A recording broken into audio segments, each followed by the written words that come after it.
नमस्ते। आज हम 20वीं सदी के अंग्रेजी साहित्य और समाज में आए उन तूफानी बदलावों पर एक गहरी नज़र डालेंगे।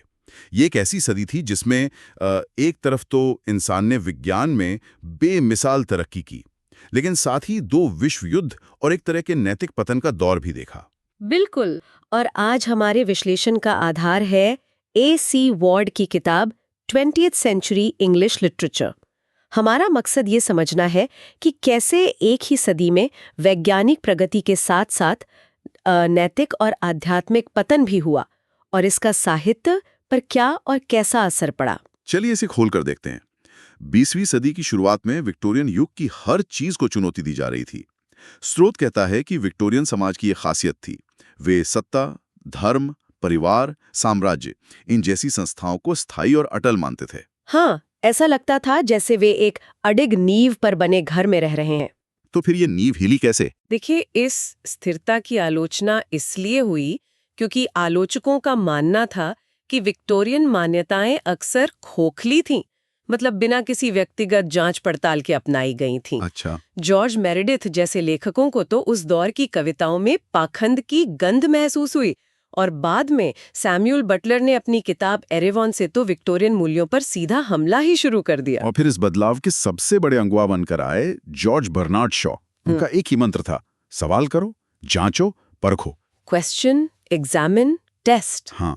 उनकी एक रचना मेजर बाबरा में एक पात्र है एंड्रू अंडरशाफ्ट।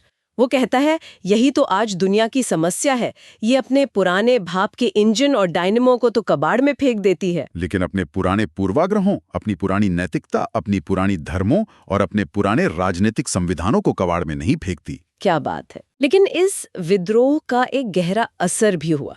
जहां कुछ लोगों के लिए ये ताज़ी हवा का झोंका था, वहीं कई लोगों के लिए इसने एक आध्यात्मिक शून्य पैदा कर दिया, एक स्पिरिचुअल वैक्यूम। मतलब पुरानी निश्चितताएं खत्म हो रही थी। एकदम। जैसा कि शॉ की पात्र बारबरा कहती है, मैं उस चट्टान पर खड़ी थी जिसे मैं शाश्वत समझती थी, और बिना एक शब्द के वह मेरे नीचे से हिल गई और बिखर गई। ये तो बहुत से लोगों की दिमागी हालत को दिखाता होगा उस वक्त। बिल्कुल। तो इस नए माहौल में लेखकों के दो मुख्य समूह उभरे। हाँ, एक तरफ थे फेबियन सोसाइटी से जुड़े लेखक जैसे शॉ और H.G. वेल्स, और इनका मानना था कला जीवन के लिए है। बिल्कुल। फेबियन समूह का मुख्य मकसद समाजवादी विचारों को फैलाना और सामाजिक सुधार लाना था। इसमें सिडनी और बीट्रिस वेब जैसे विचारकों की बड़ी भूमिका थी, है ना? हाँ, जिन्हें ब्रिटेन के वेलफेयर स्टेट यानी कल्याणकारी राज्य का वास्तुकार भी कहा जाता है। लेकिन इसका एक स्याह पक्ष भी था। हाँ, स्रोत इशारा करता है कि सरकारी नियंत्रण वाली व्यवस्था में व्यक्ति की पहचान खो जाने का खतरा था। वो सिर्फ एक पंच किया हुआ कार्ड बनकर रह जाता था। ये कॉमन मैन का नहीं बल्कि मास मैन का युग था। बिल्कुल। कॉमन मैन यानी आम आदमी और मास मैन यानी भीड़ का हिस्सा। दोनों में बहुत फर्क है। समझ गया। और दूसरा समूह? दूसरा था ब्लूम्सबरी ग्रुप, जिसमें वर्जीनिया वुल्फ, E.M. फॉस्टर और J.M. कीन्स जैसे लेखक और विचारक शामिल थे। इन्होंने कला के लिए कला के सिद्धांत को एक नए रूप में वापस स्थापित किया। और ये खुद को बौद्धिक रूप से ज्यादातर लोगों से श्रेष्ठ समझते थे। हाँ, एक तरह का इंटेलेक्चुअल एलीट ग्रुप। इसमें अर्थशास्त्री J.M. कीन्स का नाम बड़ा दिलचस्प है और उनकी भूमिका भी बहुत दिलचस्प है। उनकी 1919 की किताब थी the economic consequences of the peace. इसने पहले विश्व युद्ध के बाद हुई वर्साय संधि की धज्जियां उड़ा दी। अच्छा। माना जाता है कि उनकी इस तीखी आलोचना ने जर्मनी में ये भावना पैदा करने में मदद की कि उनके साथ अन्याय हुआ है, और जिसने शायद दूसरे विश्व युद्ध के लिए बदले की भावना को हवा दी। बिल्कुल। यहाँ से बात और भी दिलचस्प हो जाती है। पहले विश्व युद्ध ने समाज को झकझोर कर रख दिया, और इसका असर साहित्य पर भी पड़ा होगा। बहुत गहरा। युद्ध के बाद मोहभंग का दौर आया। एरिच मारिया रिमार्क की all quite on the western front जैसी किताबों की तो जैसे बाढ़ आ गई। इन किताबों ने दुनिया को बताया कि युद्ध ने सैनिकों को शारीरिक रूप से न सही पर नैतिक और आध्यात्मिक रूप से जरूर मार डाला था। फिर 1930 का दशक आया जब यूरोप में तानाशाही बढ़ रही थी। हाँ, तो उस दौर के युवा लेखकों के बीच ये धारणा मजबूत हुई कि कला को राजनीति की सेवा करनी चाहिए। अच्छा। स्रोत इसकी तुलना पुरानी पीढ़ी के लोगों के धर्म अपनाने के जुनून से करता है। इसे एक अतार्किक आवेग कहता है। और इसका नतीजा ये हुआ कि बहुत सारा साहित्य उबाऊ प्रचार बनकर रह गए। हाँ, जो पहले से ही समाजवादी विचारधारा को मानने वालों के लिए लिखा गया था। इस पर लेखक E.M. फॉस्टर की एक बात बहुत सटीक बैठती है। हाँ, उन्होंने सवाल उठाया था कि कलाकार अपनी हाथी दांत की मीनार में क्यों जाता है। एक कारण डर हो सकता है, लेकिन दूसरा कारण भीड़, समुदाय और दुनिया के प्रति बोरियत, घृणा और आक्रोश भी है। ये एक बहुत संतुलित नजरिया था। और फिर 1922 का साल, एक बड़ा मोड़। हाँ, इस साल जेम्स जॉयस की यूलिसिस और T.S. एलियट की द वेस्टलैंड प्रकाशित हुई। और इन रचनाओं के साथ साहित्य कह सकते हैं कि आम रास्ते को छोड़कर एक गूढ़ किले में सिमट गया, जिसे समझना आम पाठक के लिए बहुत मुश्किल था। हाँ, इसके पीछे एक तरह का बौद्धिक अहंकार भी था।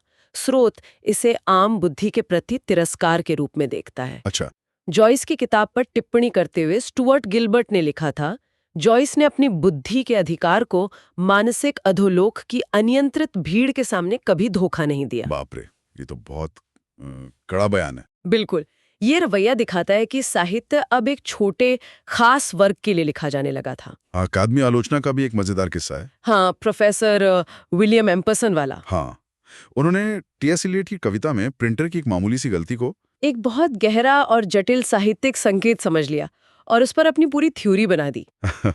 कमाल है। ये दिखाता है कि कैसे अकादमी आलोचना कभी-कभी असल जीवन और कला से पूरी तरह कट जाती है। स्रोत ने तो इसके लिए एक शब्द इस्तेमाल किया है, सेरेब्रल इंसेस्ट। हाँ, यानी बौद्धिक व्यभिचार। बहुत तीखी टिप्पणी है। खैर, दूसरे विश्व युद्ध के बाद ब्रिटेन में वेलफेयर स्टेट की स्थापना हुई। वादा था सबके लिए उचित हिस्सेदारी और आर्थिक सुरक्षा का। लेकिन इसका नतीजा बड़ा विरोधाभासी निकला। कैसा? लोगों में संतोष की जगह उदास असंतोष फैल गया और अपराध बढ़ गए। ये तो अजीब है। क्यों? तवाद के उदय से जोड़कर देखा जा सकता है। विज्ञापनों का दौर आया। अब विज्ञापन उत्पाद की गुणवत्ता के बारे में नहीं थे, बल्कि डेप्थ साइकोलॉजी का इस्तेमाल करके लोगों की भावनाओं से खेलने लगे थे। जैसे बियर और इंसानी प्यार के बीच एक गहरा संबंध दिखाना। अच्छा। शिक्षकों ने चिंता जताई कि विज्ञापन धूम्रपान और शराब पीने को मर्दाना और आधुनिक होने की निशानी बता रहे थे। इसी दौर में युवाओं का एक और विद्रोह देखने को मिला, जिसे बीटनिक पीढ़ी कहा गया। हाँ, जैक केरॉक जैसे अमेरिकी लेखकों से प्रभावित होकर ये युवा समाज के सभी नियमों को तोड़कर उससे पूरी तरह कट जाना चाहते थे। स्रोत उनके फटे पुराने पहनावे और तौर तरीकों का जिक्र करता है। और इसी दौर में व्यंग्य का स्तर भी गिरा। हाँ, व्यंग्य जो एक शक्तिशाली सामाजिक सुधार का हथियार हो सकता है, अब केवल बुद्धिहीन मजाक बनकर रह गया, जिसका मकसद सिर्फ मजाक उड़ाना और लोगों का उपहास करना था। बिल्कुल। तो इसका कुल मतलब क्या है? 20वीं सदी एक बड़े विरोधाभास की कहानी है। एक तरफ तकनीकी प्रगति और दूसरी तरफ आध्यात्मिक बिखराव। और साहित्य ने इस पूरे सफर को आईना दिखाया। हाँ, कभी समाज का नेतृत्व किया तो कभी आम इंसान से इतना दूर चला गया कि उसे पहचानना मुश्किल हो गया। एक आखिरी दिलचस्प बात, स्रोत कहता है कि जैसे जैसे हम विक्टोरियन युग से दूर होते हैं, हमें उनका पाखंड असल में सराहनीय संयम और शालीनता लग सकता है। ये आज के उस दौर के ठीक विपरीत है, जहां दिखावा और पर्सनैलिटी कल्ट हावी है। एकदम। और ये बात एक विचार छोड़ जाती है। आज के दौर में जब शोहरत रातों रात मिलती और खो जाती है और हर कोई अपनी राय सार्वजनिक रूप से रखने को आतुर है, तो क्या साहित्य और गहरी सोच के लिए जरूरी एकांत और संयम की वो पुरानी जगह कहीं खो गई है?